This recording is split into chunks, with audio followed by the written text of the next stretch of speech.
कभी कभी मुझे लगता है कि मैं अपनी जिंदगी में बस बहाव के साथ बह रहा हूं। पता नहीं कि सही कर रहा हूं या गलत। हर कोई मुझसे उम्मीदें रखता है, लेकिन क्या मैं सच में वो बनना चाहता हूं जो वो चाहते हैं, या फिर मुझे कुछ और करना चाहिए? ये सवाल मेरे दिमाग में हर दिन घूमते रहते हैं। जब मैं 17 साल का था, तब मैंने खुद से एक वादा किया, मैं अपनी जिंदगी के जवाब खुद खोजूंगा। और इस सफर में मैंने 9 जरूरी लाइफ स्किल्स सीखी, जिसने मेरी पूरी जिंदगी बदल दी। बचपन में जब कोई मुझसे पूछता था बड़े होकर क्या बनना है, तो मेरे पास कोई पक्का जवाब नहीं होता था। कभी कहता था कि डॉक्टर बनूंगा, कभी सोचता कि इंजीनियर। लेकिन सच कहूं तो मुझे खुद भी नहीं पता था कि मुझे क्या बनना है। समय बीतता गया, स्कूल के साल खत्म होने लगे और फिर 12वीं कक्षा आ गई। अब मुझसे सिर्फ मेरे घर वाले ही नहीं, बल्कि टीचर्स और दोस्त भी यही सवाल पूछने लगे, अब आगे क्या करोगे? हर बार मेरे मन में डर सा लगता था, क्या मैं सच में अपने लिए सही फैसला कर पाऊंगा? मुझे याद है, एक दिन मेरे पापा ने कहा था, जिंदगी में सफल होना है तो सिर्फ डिग्री काफी नहीं, तुम्हें खुद को भी समझना होगा। तब तो मैंने इसे ज्यादा गंभीरता से नहीं लिया, लेकिन बाद में समझ आया कि यह बात कितनी जरूरी थी। स्कूल और कॉलेज की पढ़ाई हमें अच्छे ग्रेड्स दिला सकती है, लेकिन जिंदगी में आगे बढ़ने के लिए असली सीख हमें किताबों से नहीं, बल्कि अनुभवों से मिलती है। मुझे एहसास हुआ कि अगर मुझे अपनी लाइफ को सच में बेहतर बनाना है, तो सिर्फ पढ़ाई नहीं, बल्कि मुझे खुद को भी तैयार करना होगा। एक दिन मैंने खुद से सवाल पूछा, क्या मैं अपनी जिंदगी को बस यूं ही जीना चाहता हूं, या फिर मुझे इसे बेहतर बनाने के लिए कुछ करना चाहिए?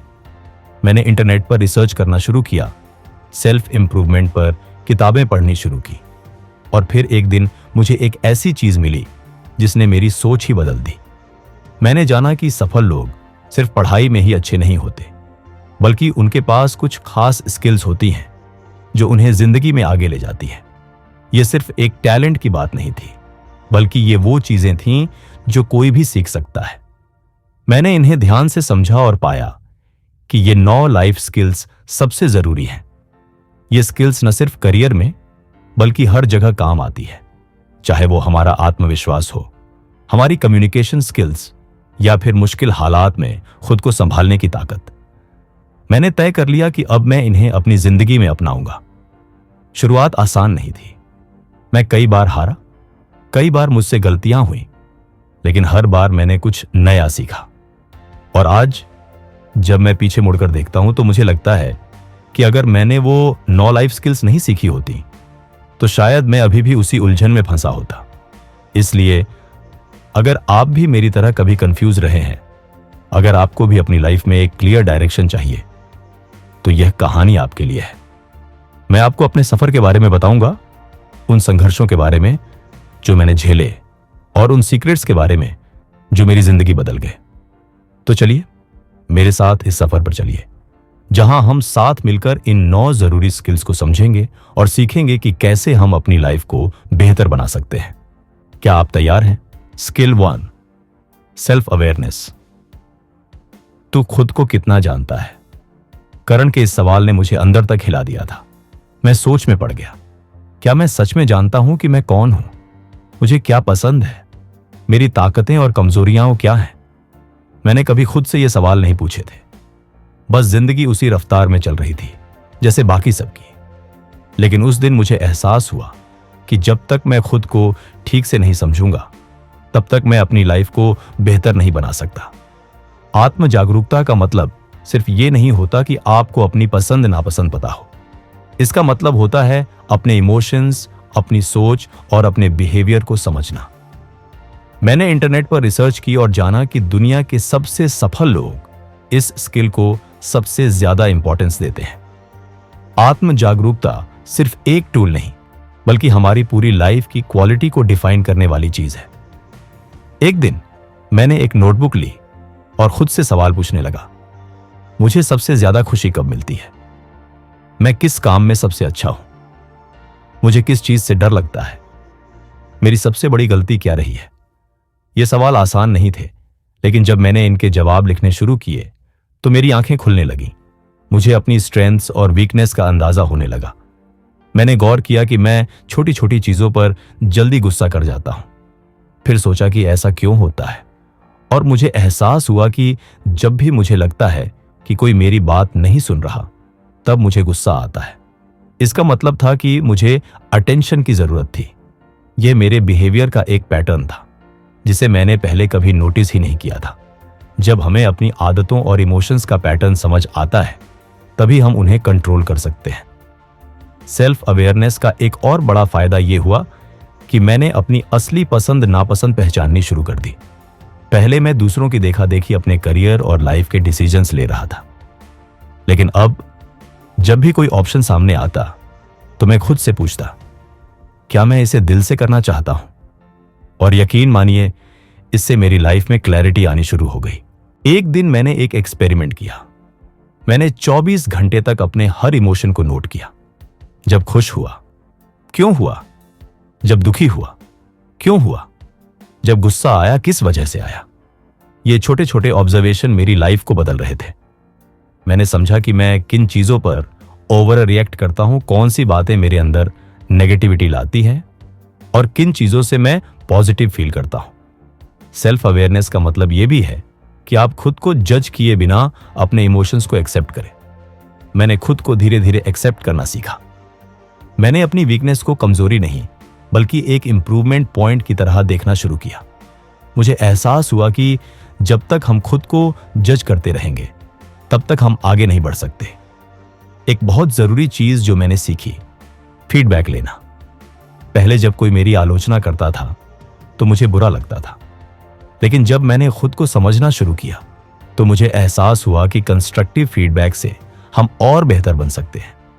अब जब कोई मुझे मेरी गलतियां बताता है तो मैं उन्हें सीखने के मौके की तरह देखता हूं। सेल्फ अवेयरनेस सिर्फ हमें समझने में मदद नहीं करती, बल्कि हमारी हर रिलेशनशिप को भी बेहतर बनाती है, चाहे वो दोस्ती हो, फैमिली हो या कोई रोमांटिक रिलेशनशिप। जब हम खुद को अच्छी तरह समझते हैं तो हम दूसरों को भी बेहतर समझने लगते हैं। यही कारण है कि आज मैं अपने दोस्तों और परिवार के साथ पहले से कहीं ज्यादा अच्छे रिलेशन बना पा रहा हूं। अगर आप अपनी लाइफ में आत्म जागरूकता लाना चाहते हैं तो आज ही एक छोटी सी डायरी लें और खुद से कुछ सवाल पूछें। मैं कौन हूं? मुझे क्या पसंद है? मैं किस काम में सबसे अच्छा हूं? धीरे धीरे आपको अपनी असली पहचान मिलने लगेगी, और एक बार जब आप खुद को अच्छी तरह जान लेंगे, तब आप अपनी लाइफ को अपनी शर्तों पर जीना शुरू कर पाएंगे। Skill 2, effective communication. मुझे हमेशा लगता था कि मैं अच्छा बोलता हूं, लेकिन जब भी किसी ग्रुप में बोलने की बारी आती, मेरी आवाजें कांपने लगती। स्कूल में टीचर्स जब कोई सवाल पूछते तो मैं जवाब जानने के बावजूद चुप रहता। मुझे डर था कि अगर मैंने कुछ गलत बोल दिया तो लोग हंसेंगे। लेकिन धीरे धीरे मैंने समझा कि कम्युनिकेशन सिर्फ बोलने तक सीमित नहीं है। यह आत्मविश्वास, बॉडी लैंग्वेज और सही शब्दों के चुनाव से भी जुड़ा हुआ है। अच्छी कम्युनिकेशन स्किल्स सिर्फ प्रोफेशनल लाइफ में ही नहीं, बल्कि पर्सनल रिलेशनशिप्स में भी बहुत जरूरी होती है। मैंने देखा कि जब मैं अपने दोस्तों या परिवार से खुलकर बात करता हूं तो चीजें आसान हो जाती हैं, लेकिन जब मैं अपनी फीलिंग्स को छिपाने की कोशिश करता हूं तो गलतफहमियां बढ़ने लगती है। इसी से मुझे एहसास हुआ कि अगर मैं अपनी बातें सही तरीके से रखना सीख लूं तो मेरी लाइफ पहले से बेहतर हो सकती है। एक बार कॉलेज में हमें एक ग्रुप प्रोजेक्ट करना था। मैं हमेशा बैकग्राउंड में रहता था, लेकिन इस बार मैंने तय किया कि मैं टीम का नेतृत्व करने की कोशिश करूंगा। पहले तो मैं नर्वस था, लेकिन जब मैंने ध्यान दिया कि कैसे दूसरे लोग अपने विचार रखते हैं, उनका tone, body language, eye contact, तो मैंने उनसे सीखना शुरू किया। धीरे धीरे मैं भी अपनी बात रखने में सहज होने लगा। कम्युनिकेशन में सबसे जरूरी चीज है सुनना, लिसनिंग। पहले मैं दूसरों की बात ध्यान से नहीं सुनता था, बल्कि सिर्फ जवाब देने की तैयारी करता था। लेकिन जब मैंने एक्टिव लिसनिंग शुरू की, मतलब सिर्फ सुनने के लिए सुनना, बिना जल्दी से जवाब देने की कोशिश की, तो मेरे रिलेशनशिप्स में सुधार आने लगा। लोग मुझसे ज्यादा कनेक्ट होने लगे, क्योंकि उन्हें लगता था कि मैं सच में उनकी बातें समझ रहा हूं। एक दिन मैंने खुद को चैलेंज दिया, हर दिन किसी नए व्यक्ति से बातचीत करने का। शुरुआत में अजीब लगा, लेकिन धीरे धीरे मुझे समझ आया कि हर व्यक्ति की एक अलग कम्युनिकेशन स्टाइल होती है। कोई बहुत जल्दी बोलता है तो कोई सोच समझकर, कोई आंखों में आंखें डालकर बात करता है तो कोई इधर उधर देखता रहता है। जब मैंने इन चीजों पर ध्यान देना शुरू किया तो मुझे समझ आया कि प्रभावी संचार सिर्फ बोलने का नहीं बल्कि सही तरीके से कनेक्ट करने का नाम है। बॉडी लैंग्वेज का भी बहुत बड़ा रोल होता है। पहले जब मैं बात करता था तो मेरी आंखें इधर उधर भटकती थी, मैं अपने हाथों को ठीक से मूव नहीं करता था और मेरी आवाज में आत्मविश्वास नहीं होता था। लेकिन जब मैंने खुद को मिरर में बोलते हुए देखा तो मुझे अपनी गलतियां समझ आईं। फिर मैंने आई कांटेक्ट बनाए रखना, हाथों के सही मूवमेंट्स और आत्मविश्वास के साथ बोलना सीखना शुरू किया। कम्युनिकेशन का एक और अहम हिस्सा है सही शब्दों का चुनाव। कभी कभी हम कुछ ऐसा कह देते हैं जो हमें नहीं कहना चाहिए था और इससे रिश्तों में दरार आ जाती है। मैंने सीखा कि शब्दों का सही इस्तेमाल करना एक कला है। तुमने गलत किया कहने की बजाय हम इसे और बेहतर कर सकते थे कहना ज्यादा असरदार होता है। इससे सामने वाला डिफेंसिव नहीं होता बल्कि ओपन माइंड से बात करता है। फीडबैक लेना और देना भी एक महत्वपूर्ण स्किल है। पहले मुझे जब कोई मेरी गलतियां बताता था तो मैं डिफेंसिव हो जाता था, लेकिन फिर मैंने समझा कि अगर मैं अपनी कम्युनिकेशन स्किल्स सुधारना चाहता हूं तो मुझे खुलकर फीडबैक लेना होगा। मैंने अपने दोस्तों से पूछा, क्या तुम मुझे सही से समझ पाते हो जब मैं अपनी बात रखता हूं? और उनके जवाबों से मुझे अपनी कमियों का अंदाजा हुआ। धीरे धीरे मेरी कम्युनिकेशन स्किल्स इतनी बेहतर हो गई कि मैं अपनी क्लास में प्रेजेंटेशन देने लगा, नए लोगों से आसानी से बातचीत करने लगा और यहां तक कि मैं इंटरव्यूज में भी पहले से ज्यादा आत्मविश्वास से जवाब देने लगा।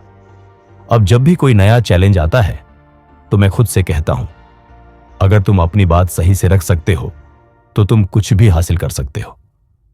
अगर आप अपनी कम्युनिकेशन स्किल्स सुधारना चाहते हैं तो सबसे पहला कदम है खुद को एक्सप्रेस करना।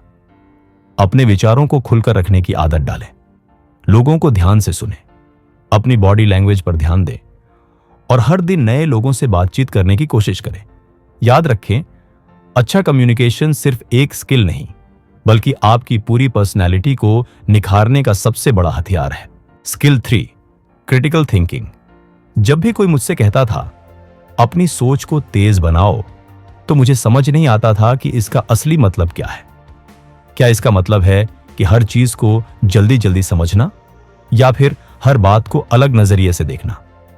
लेकिन जब मैंने अपनी लाइफ में कुछ गलत फैसले लिए और उनका बुरा असर झेला तब मुझे एहसास हुआ कि क्रिटिकल थिंकिंग यानी सही और गलत को तौलने की ताकत एक ऐसी स्किल है जो हर इंसान को सीखनी चाहिए। एक बार कॉलेज में मेरे दोस्तों ने मुझे एक स्कीम में इन्वेस्ट करने को कहा। उन्होंने कहा, यार इसमें डबल पैसा मिलेगा।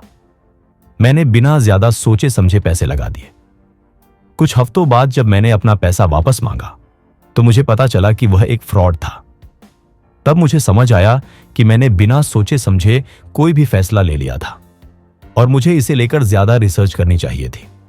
क्रिटिकल थिंकिंग का मतलब सिर्फ बड़ी चीजों में निर्णय लेना नहीं होता बल्कि रोजमर्रा की जिंदगी में भी यह काम आती है। जब हम कोई खबर सुनते हैं तो क्या हम उस पर तुरंत भरोसा कर लेते हैं या फिर उसके पीछे की सच्चाई को समझने की कोशिश करते हैं? जब कोई हमें सलाह देता है तो क्या हम उसे आंख बंद करके मान लेते हैं या फिर अपने हिसाब से सोचते हैं?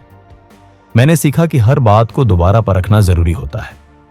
मेरे पापा हमेशा कहते थे, हर सिक्के के दो पहलू होते हैं। पहले मैं इसे हल्के में लेता था, लेकिन अब समझ आता है कि सच में हर चीज के दो या उससे भी ज्यादा नजरिए हो सकते हैं। जब भी मैं किसी फैसले को लेकर उलझन में होता हूं तो मैं खुद से 3 सवाल पूछता हूं। क्या यह लॉन्ग टर्म में मेरे लिए सही रहेगा? क्या मैंने इसके सभी पहलुओं को अच्छे से देखा है? अगर यह गलत साबित हुआ तो मैं इसके लिए तैयार हूं। आजकल सोशल मीडिया पर इतनी सारी बातें घूमती रहती हैं। कोई कहता है कि यह हेल्थ प्रोडक्ट अच्छा है, कोई कहता है कि यह बिजनेस आइडिया बेहतरीन है। पहले मैं इन्हें देखकर जल्दी से भरोसा कर लेता था, लेकिन अब मैंने रिसर्च करना सीख लिया है। मैंने समझा कि बिना फैक्ट्स चेक किए कुछ भी मान लेना हमें बहुत बड़े नुकसान में डाल सकता है। क्रिटिकल थिंकिंग में सिर्फ तर्क ही नहीं बल्कि इमोशंस को भी कंट्रोल करना जरूरी होता है। जब भी हम गुस्से या खुशी में होते हैं तब हम जल्दी फैसले ले लेते हैं, लेकिन कई बार ये फैसले गलत साबित होते हैं। मैंने खुद को एक नियम सिखाया, अगर मुझे कोई बड़ा फैसला लेना है तो मैं पहले अपने इमोशंस को शांत करता हूं और फिर तर्क के आधार पर सोचता हूं। एक बार मेरी दोस्त ने कहा, जो सबसे ज्यादा बोलता है वही सबसे ज्यादा सही होता है। लेकिन फिर मैंने गौर किया कि सच तो हमेशा वही होता है जो लॉजिक पर बेस्ड हो, न कि जो ज्यादा जोर से बोले। क्रिटिकल थिंकिंग हमें सिखाती है कि हमें सिर्फ दिखावे पर भरोसा नहीं करना चाहिए, बल्कि गहराई से सोचना चाहिए कि कौन सी बात सच में सही है। जब मैंने क्रिटिकल थिंकिंग को अपनी लाइफ में अपनाया तो मैंने पाया कि मेरी डिसीजन मेकिंग पहले से कहीं बेहतर हो गई। अब मैं किसी भी चीज पर जल्दी से भरोसा नहीं करता, बल्कि पहले उस पर रिसर्च करता हूं। मैंने सीखा कि सही सोच ही सही भविष्य की नींव होती है। अगर आप भी अपनी क्रिटिकल थिंकिंग स्किल्स को बेहतर बनाना चाहते हैं तो छोटी छोटी चीजों से शुरुआत करें।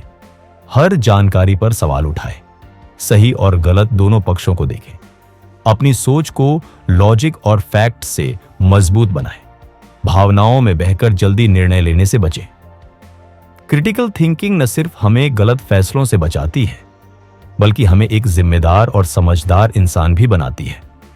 इस स्किल को अपनाने से हमारी लाइफ में आत्मविश्वास बढ़ता है और हम हर परिस्थिति में खुद को मजबूत बना पाते हैं। तो अगली बार जब भी कोई फैसला लें, सोचें, परखें और फिर आगे बढ़ें, क्योंकि सही सोच ही सही सफलता की कुंजी है। Skill 4, effective communication. जब मैं छोटा था तो मुझे लगता था कि बोलने का मतलब बस अपने विचार कह देना होता है, लेकिन जैसे जैसे मैं बड़ा हुआ मुझे एहसास हुआ कि सिर्फ बोलने से कुछ नहीं होता।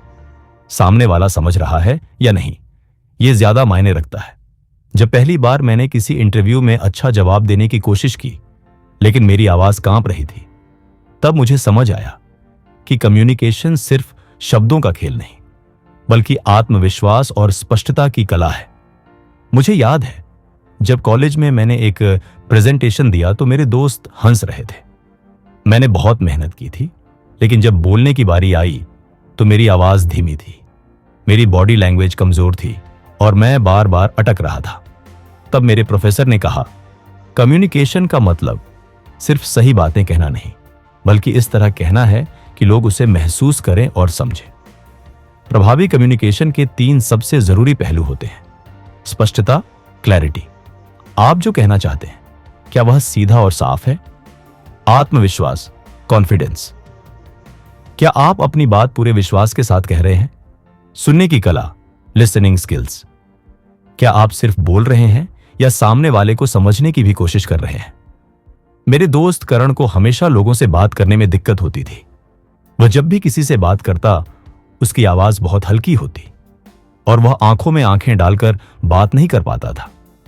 लेकिन जब उसने खुद को बेहतर बनाने के लिए रोज प्रैक्टिस शुरू की, आईने के सामने बात करना, पॉडकास्ट सुनना और दूसरों की बॉडी लैंग्वेज को समझना, तो कुछ ही महीनों में उसकी बातचीत में जबरदस्त सुधार आ गया। कई लोग सोचते हैं कि अच्छे वक्ता पैदा होते हैं, लेकिन यह सच नहीं है। कम्युनिकेशन एक सीखी जा सकने वाली स्किल है। मैंने खुद को सुधारने के लिए कुछ जरूरी आदतें अपनाई। धीरे और स्पष्ट बोलना, सामने वाले की आंखों में देखकर बात करना, अपनी आवाज और हाव भाव पर ध्यान देना, कम शब्दों में प्रभावी तरीके से बात कहना। एक और बहुत महत्वपूर्ण चीज जो मैंने सीखी वह थी सुनने की कला। हम में से कई लोग बातचीत के दौरान सिर्फ जवाब देने के बारे में सोचते हैं, लेकिन सच में प्रभावी कम्युनिकेशन तब होता है जब हम सामने वाले को ध्यान से सुनते हैं, उनकी बातों को समझते हैं और फिर जवाब देते हैं। अच्छे कम्युनिकेटर्स पहले सुनते हैं, फिर सोचते हैं और फिर बोलते हैं। जब मैंने कम्युनिकेशन पर ध्यान देना शुरू किया तो मेरी पर्सनल और प्रोफेशनल लाइफ दोनों में सुधार आया। पहले मैं सोचता था कि मैं दूसरों से जुड़ नहीं पाता, लेकिन अब जब भी मैं बात करता हूं लोग ध्यान से सुनते हैं। इसका कारण यह है कि मैंने अपनी बातों को ज्यादा स्पष्ट, आत्मविश्वास से भरा और सुनने योग्य बनाना सीख लिया है। प्रभावी कम्युनिकेशन का असर सिर्फ करियर में ही नहीं बल्कि रिश्तों में भी पड़ता है।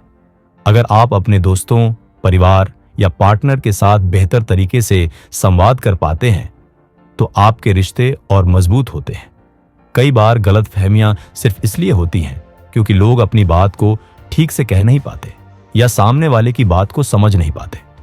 अगर आप भी अपनी कम्युनिकेशन स्किल्स को बेहतर बनाना चाहते हैं तो इन पॉइंट्स को अपनाएं, आईने के सामने प्रैक्टिस करें, अच्छे वक्ताओं को सुनें और उनसे सीखें, धीरे और आत्मविश्वास से बात करें, अपने शब्दों को कम लेकिन प्रभावी बनाएं, सुनने की कला को अपनाएं, हर बातचीत में सिर्फ बोलने की बजाय अच्छे से सुनें।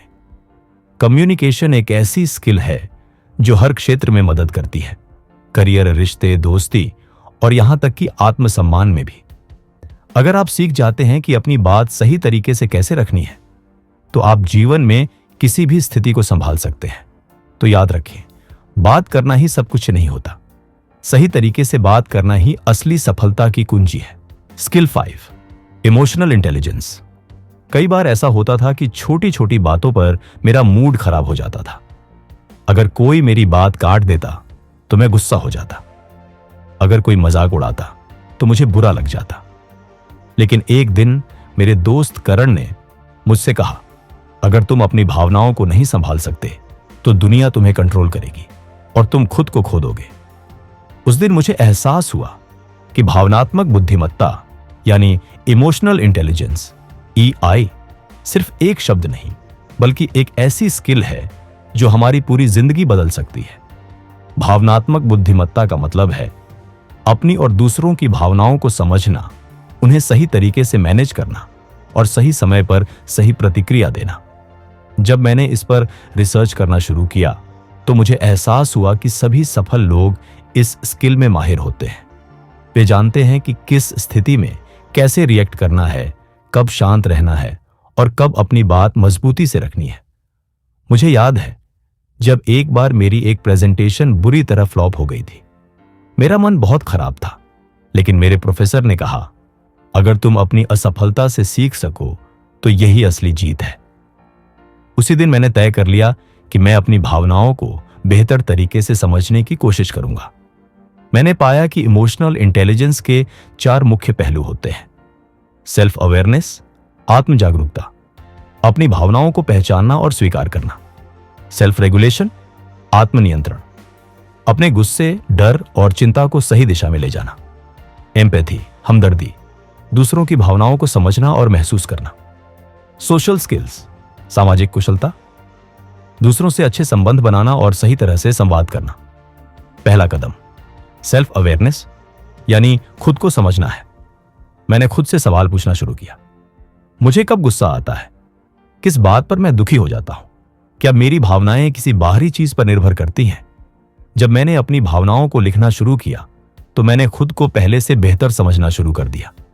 इसके बाद आता है सेल्फ रेगुलेशन यानी अपनी भावनाओं को संभालना। पहले जब भी मुझे गुस्सा आता मैं फौरन रिएक्ट कर देता, लेकिन अब मैंने खुद को कंट्रोल करना सीखा। जब भी मुझे गुस्सा आता मैं 10 सेकंड तक गहरी सांस लेता और सोचता कि क्या यह प्रतिक्रिया सच में जरूरी है। इस छोटे से बदलाव ने मेरी लाइफ में बड़ा असर डाला। तीसरा और सबसे जरूरी पहलू है एम्पैथी यानी दूसरों की भावनाओं को समझना। पहले जब कोई दोस्त दुखी होता तो मैं सोचता कि ये मेरी समस्या नहीं है, लेकिन जब मैंने सच में उनकी बातों को समझना और उनकी जगह खुद को रखना शुरू किया तो मेरी दोस्ती और रिश्ते बेहतर हो गए। मैंने सीखा कि सिर्फ अपने बारे में सोचना नहीं बल्कि दूसरों की भावनाओं को महसूस करना भी एक कला है। इमोशनल इंटेलिजेंस का एक और अहम हिस्सा है सोशल स्किल्स यानी लोगों से अच्छे संबंध बनाना। मैंने यह सीखा कि अगर मैं अपने गुस्से और डर को सही तरह से संभालूं तो मैं दूसरों से बेहतर जुड़ सकता हूं। पहले मैं बहस करने में जल्दी पड़ जाता था, लेकिन अब मैं समझता हूं कि हर बहस जीतने की जरूरत नहीं होती, कभी कभी सिर्फ समझने की जरूरत होती है। जब मैंने इमोशनल इंटेलिजेंस को अपनी जिंदगी में अपनाया तो मैंने महसूस किया कि मैं सिर्फ एक बेहतर इंसान नहीं बना बल्कि एक बेहतर दोस्त, बेटा और साथी भी बना। मैंने सीखा कि हमेशा सही होना जरूरी नहीं, लेकिन सही तरीके से पेश आना जरूरी है। अगर आप अपनी इमोशनल इंटेलिजेंस को बेहतर बनाना चाहते हैं तो इन पॉइंट्स को अपनाएं। अपनी भावनाओं को पहचानें और उन्हें लिखें। गुस्सा या तनाव महसूस होने पर तुरंत रिएक्ट न करें। 10 सेकंड का नियम अपनाएं। दूसरों की भावनाओं को समझने की कोशिश करें। बेहतर संवाद, कम्युनिकेशन और अच्छे संबंध बनाने पर ध्यान दें। हर समस्या को व्यक्तिगत रूप से न लें, बल्कि उसका हल सोचें। इमोशनल इंटेलिजेंस सिर्फ एक स्किल नहीं, बल्कि एक जीवन शैली है। अगर आप इसे अपनी जिंदगी में अपनाते हैं तो आप सिर्फ खुद को ही नहीं, बल्कि अपने आसपास के लोगों को भी बेहतर समझ पाएंगे। याद रखें, सफल वही है जो अपनी भावनाओं को काबू में रखकर सही फैसले लेता है। Skill 6, time management. मुझे हमेशा लगता था कि मेरे पास समय की कमी है। कॉलेज असाइनमेंट, दोस्त, परिवार और अपनी खुद की रुचियां, इन सबको बैलेंस करना मेरे लिए बहुत मुश्किल हो रहा था। हर दिन ऐसा लगता था कि 24 घंटे बहुत कम है। लेकिन फिर मैंने गौर किया कि कुछ लोग उतनी ही घंटों में मुझसे कहीं ज्यादा हासिल कर लेते हैं। यही वह पल था जब मैंने टाइम मैनेजमेंट यानी समय प्रबंधन की असली ताकत को समझा। समय प्रबंधन का मतलब सिर्फ टाइम टेबल बनाना नहीं है, बल्कि यह अपने समय का सही इस्तेमाल करना है। मैंने यह जाना कि समय को सही तरीके से बांटना और प्राथमिकताओं को समझना ही असली कुंजी है। जब मैंने इस पर रिसर्च की तो मुझे एहसास हुआ कि हर सफल व्यक्ति के पास एक मजबूत टाइम मैनेजमेंट सिस्टम होता है। पहला कदम है प्रायोरिटाइजेशन, प्राथमिकताएं तय करना। पहले मैं छोटे छोटे कामों में उलझा रहता था और जरूरी काम टाल देता था। लेकिन जब मैंने आइजनहावर मैट्रिक्स के बारे में सीखा तो मेरी सोच बदल गई। इस तकनीक के अनुसार कार्यों को 4 भागों में बांटा जाता है। इंपॉर्टेंट एंड अर्जेंट, महत्वपूर्ण और तात्कालिक, तुरंत किए जाने वाले जरूरी कार्य। इंपॉर्टेंट बट नॉट अर्जेंट, महत्वपूर्ण लेकिन तात्कालिक नहीं। जो भविष्य के लिए महत्वपूर्ण है लेकिन तुरंत जरूरी नहीं। नॉट इंपॉर्टेंट बट अर्जेंट, महत्वहीन लेकिन तात्कालिक, ऐसे काम जो जल्दी पूरे करने होते हैं लेकिन ज्यादा मायने नहीं रखते। Not important and not urgent, महत्वहीन और गैर तात्कालिक, जिनका कोई खास असर नहीं होता और सिर्फ समय बर्बाद करते हैं। मैंने महसूस किया कि मैं ज्यादातर महत्वहीन और तात्कालिक कार्यों में उलझा रहता था, जिससे मेरे असली महत्वपूर्ण काम पीछे छूट जाते थे। इसके बाद मैंने सीखा कि पोमोडोरो टेक्निक समय को सही तरीके से इस्तेमाल करने का एक बेहतरीन तरीका है। यह तकनीक कहती है कि 25 मिनट तक पूरी तरह फोकस करो, फिर 5 मिनट का ब्रेक लो। मैंने इसे अपनाया और पाया कि मेरी प्रोडक्टिविटी बढ़ गई। पहले मैं घंटों तक बैठकर पढ़ाई करता था, लेकिन ध्यान भटक जाता था।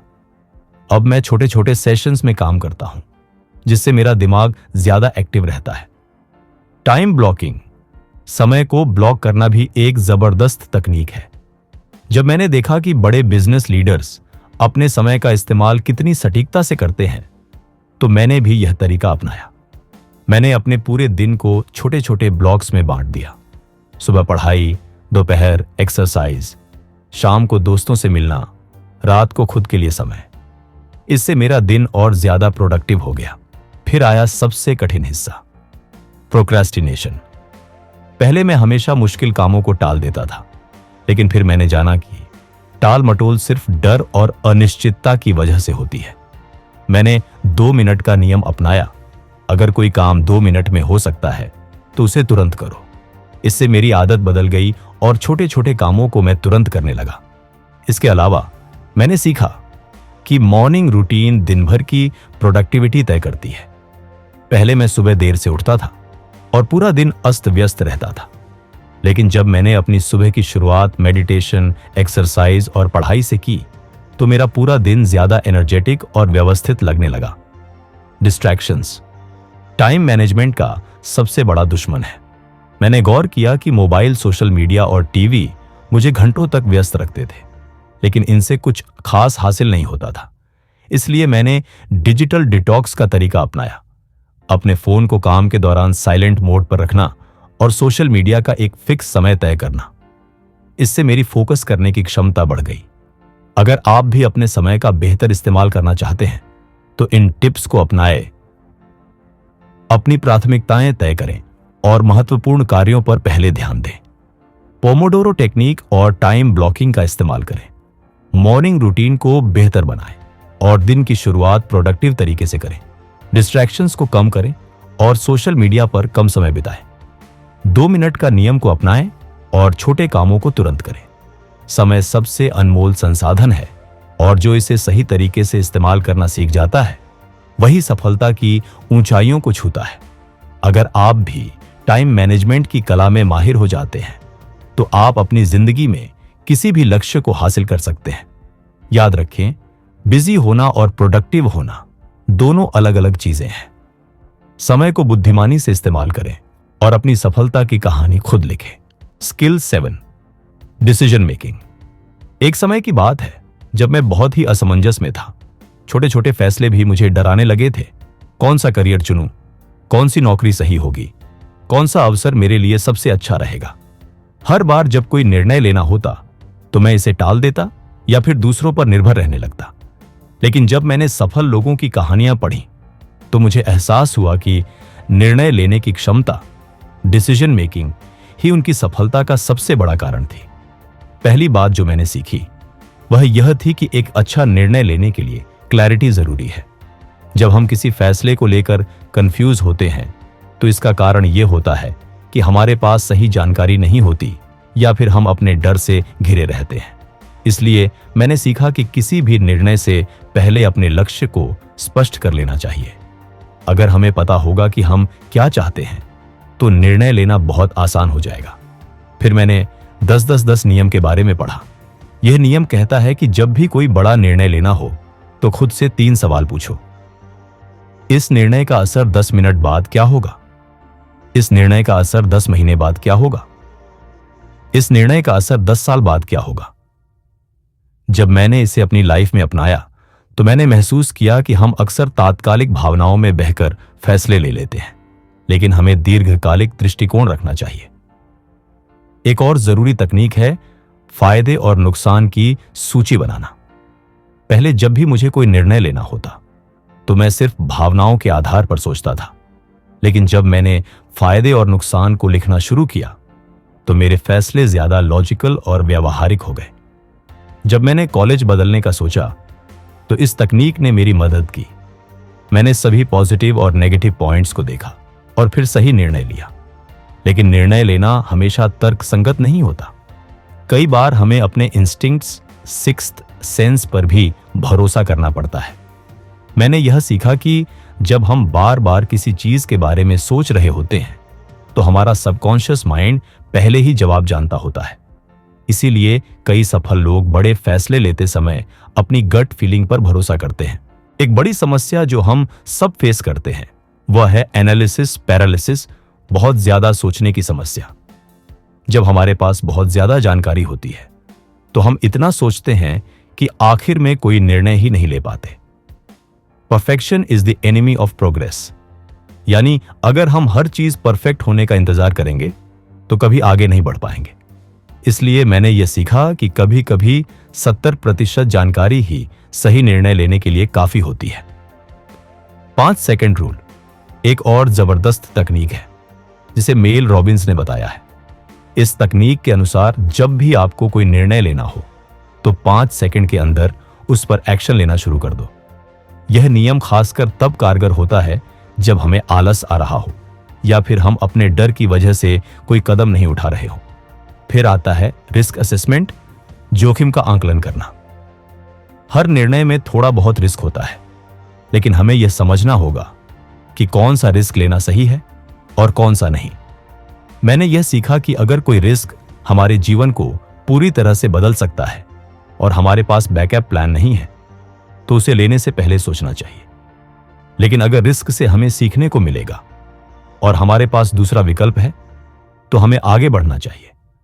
अगर आप भी अच्छा निर्णय लेने की कला सीखना चाहते हैं तो इन टिप्स को अपनाएं। अपने लक्ष्य को स्पष्ट करें और दीर्घकालिक सोच रखें। 10.10.10 नियम और प्रॉस और कॉन्स लिस्ट का उपयोग करें। अपनी इंस्टिंक्ट्स, गट फीलिंग पर भी भरोसा करें।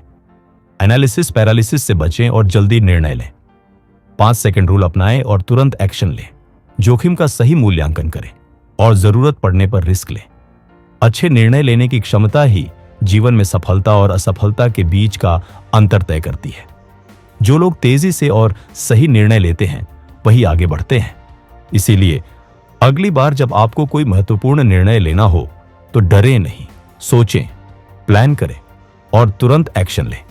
आपका हर फैसला आपको आपके लक्ष्यों की ओर एक कदम और करीब ले जाएगा। Skill 8, developing confidence. जब मैं छोटा था तो मुझे हमेशा यह लगता था कि मुझ में आत्मविश्वास की कमी है।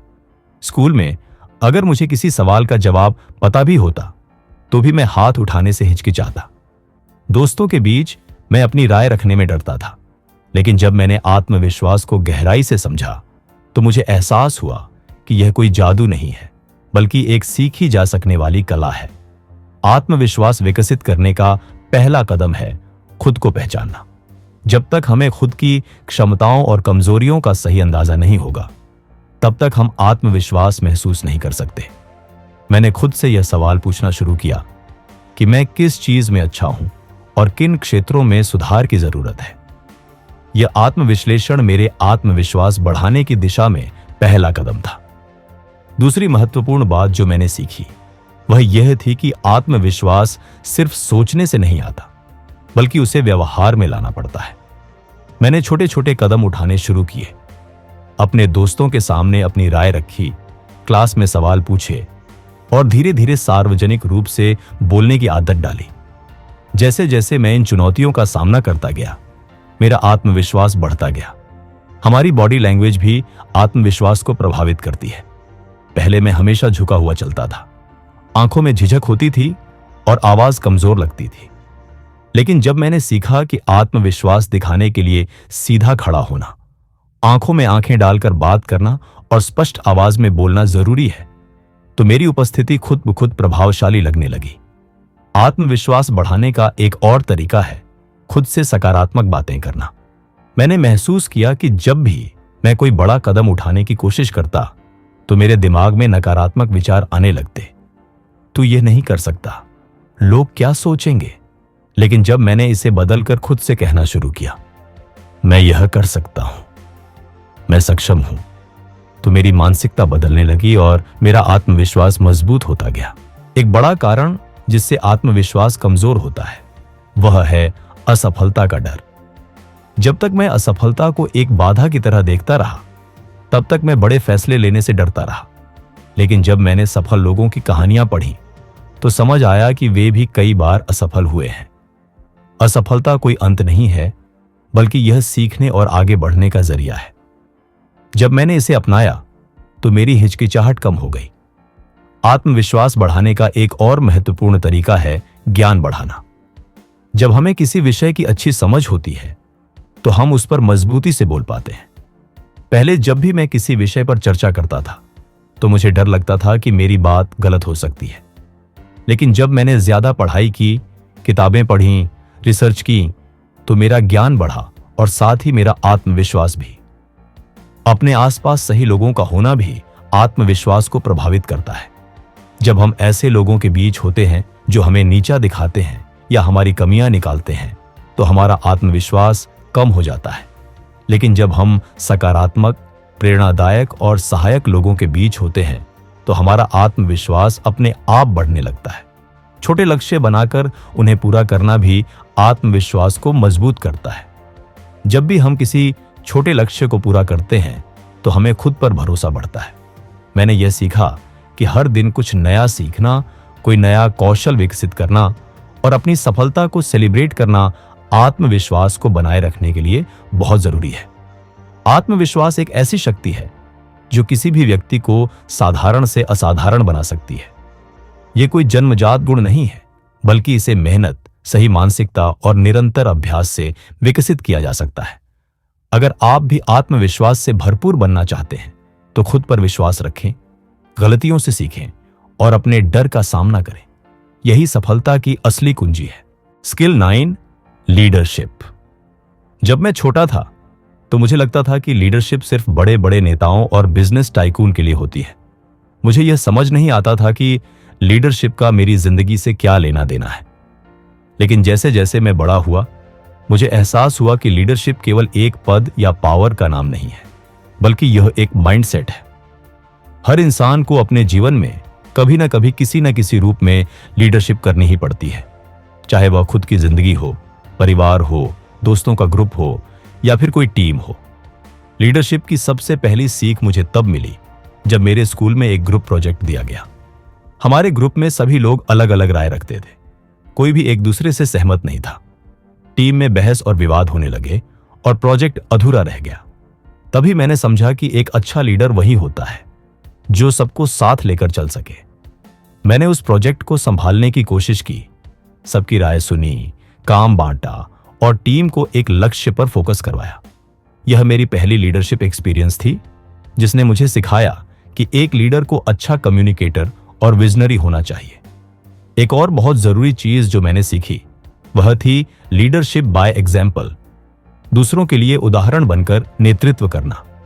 मैंने देखा कि कुछ लोग केवल दूसरों को ऑर्डर देना पसंद करते हैं, लेकिन सच्चे लीडर्स खुद काम करके दिखाते हैं। मैंने यह सीखा कि अगर आप चाहते हैं कि आपकी टीम मेहनत करे तो आपको खुद पहले मेहनत करनी होगी। अगर आप चाहते हैं कि लोग ईमानदारी से काम करें तो आपको पहले खुद ईमानदारी दिखानी होगी।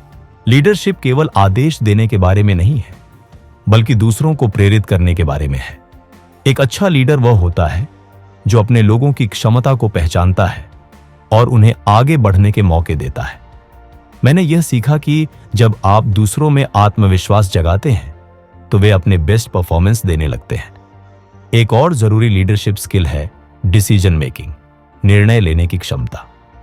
कई बार ऐसा होता है कि टीम में सभी लोग अलग अलग राय रखते हैं, लेकिन अंत में लीडर को ही अंतिम निर्णय लेना पड़ता है। अगर लीडर कंफ्यूज रहेगा तो पूरी टीम भी कंफ्यूज हो जाएगी। इसलिए एक लीडर को तेजी से और आत्मविश्वास के साथ निर्णय लेना आना चाहिए। मैंने यह भी सीखा कि लीडरशिप का मतलब परफेक्ट होना नहीं है। कई बार हम सोचते हैं कि लीडर को हर चीज का जवाब पता होना चाहिए, लेकिन यह सच नहीं है। एक अच्छा लीडर वही होता है जो अपनी गलतियां स्वीकार करे और उनसे सीखे। मैंने कई बार देखा कि जब कोई लीडर अपनी गलती मान लेता है तो उसकी टीम का भरोसा और भी बढ़ जाता है। लीडरशिप में टाइम मैनेजमेंट और प्रायोरिटी सेटिंग भी बहुत महत्वपूर्ण होती है। एक लीडर को यह पता होना चाहिए कि कौन सा काम सबसे जरूरी है और कौन सा नहीं। अगर लीडर ही कंफ्यूज रहेगा तो पूरी टीम भटक जाएगी। मैंने यह सीखा कि सफल लीडर्स वही होते हैं जो अपने समय का सही उपयोग करना जानते हैं और अपने लक्ष्य को स्पष्ट रखते हैं। लीडरशिप में इमोशनल इंटेलिजेंस भी बहुत जरूरी होती है। एक अच्छा लीडर वह होता है जो अपनी टीम की भावनाओं को समझे और उनके साथ सहानुभूति रखे। मैंने यह सीखा कि अगर कोई टीम में परेशान है तो उसे डांटने या नजरअंदाज करने के बजाय उसकी बात सुनना और समझना ज्यादा जरूरी होता है। अगर आप भी एक अच्छा लीडर बनना चाहते हैं तो इन बातों को अपनाएं, अपने शब्दों और कर्मों से प्रेरित करें, केवल आदेश न दें। टीम वर्क को महत्व दें और दूसरों को आगे बढ़ने के मौके दें। जल्दी और आत्मविश्वास के साथ निर्णय लें, अपनी गलतियों से सीखें और बदलाव को अपनाएं।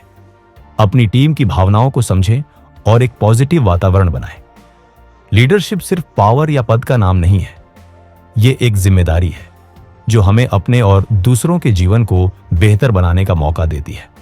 अगर आप अपनी जिंदगी में कुछ बड़ा करना चाहते हैं तो लीडरशिप स्किल को अपनाएं और खुद को आगे बढ़ाएं। याद रखें, एक सच्चा लीडर बनने के लिए आपको पहले खुद को लीड करना आना चाहिए। गौतम की यह यात्रा एक आम लड़के से एक समझदार और आत्मनिर्भर इंसान बनने की कहानी थी। इस सफर में उसने 9 जरूरी लाइफ स्किल्स सीखी जो हर टीनेजर की की टू सक्सेस बन सकती है। Self discipline, time management, communication skills, critical thinking, financial literacy, emotional intelligence, resilience, healthy habits और लीडरशिप स्किल्स।